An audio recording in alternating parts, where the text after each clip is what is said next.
this, let's bring in Torek Farhadi in Geneva. He's served as an advisor to both the World Bank and the IMF. Welcome to the programme, Torek. Now, which candidates are markets currently favouring? Well, Poly Market, which is a betting Rick Reader, who is a interviews on TV, has said that he could lower rates by another 1%. In fact, has a dual mandate, as they say. One, prices stable, and the second is to maximize employment. So on keeping the prices, the Fed has the responsibility to fight inflation. Now, the Fed's target is for a 2%, and inflation is slightly higher than this. We saw the Fed in action, really. The interest rates went to zero, and it probably remained very low longer than. After COVID, we had inflation, and that's the inflation we get rid of. That's the problem. So the Fed is wary that if it rates, inflation would come back again, especially merchandise which is imported into the United States. It means that it costs more to the consumer, and prices are slightly higher because of the tariffs, and in itself a factor of inflation. So the Fed, this chair, whose term is ending, Jerome Powell, in May, has been wary of too soon. Probably the interest rates have a bit, but the Fed's mandate is to keep a watch on inflation.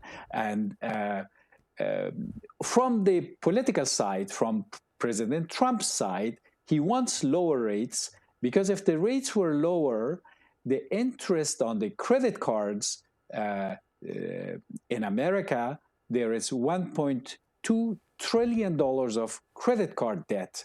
And if the Fed lowered rates, credit card interest would cost much less for Americans who have balances on their cards. So it is true that a popular would want to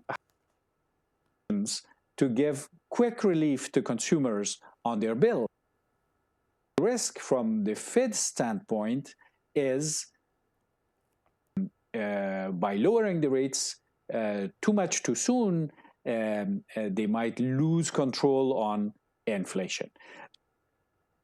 On the other hand, also, if the rates went low, the mortgage rates for homes, residential homes, could come down a little bit, although that is also subject to the United States. But lower rates, from the purview of the White House, lower rates would boost the economy. It's only the fact that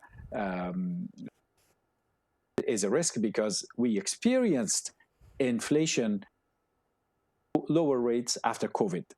Now, there are things that the Fed does that we see less. It also does the supervision of the banks, all the big banks, the banks that are too big to fail, and it creates liquidity in the economy. So the Fed's job is difficult.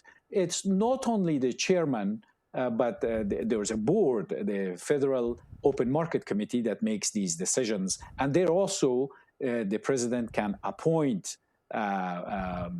members, and all the Fed chair and the members are confirmed by the US Senate, of course. But there are things that the Fed cannot do, so we cannot have too much expectation. The Fed cannot deal with geopolitical uncertainties. The Fed cannot deal with how the oil prices move. The Fed cannot be totally the entity that the US dollar, and the Fed much right now with crypto, and the Fed cannot do much about AI, which is coming and taking where the mandate of the Fed is to keep employment to its. Then the modern economy, AI is taking away jobs for now because there is a major change in the economy. So these are the limitations of the Fed. Well, we'll be watching those key decisions in Washington. Torek Farhadi, former advisor to the World Bank and IMF, thank you very much for joining us on TRT World.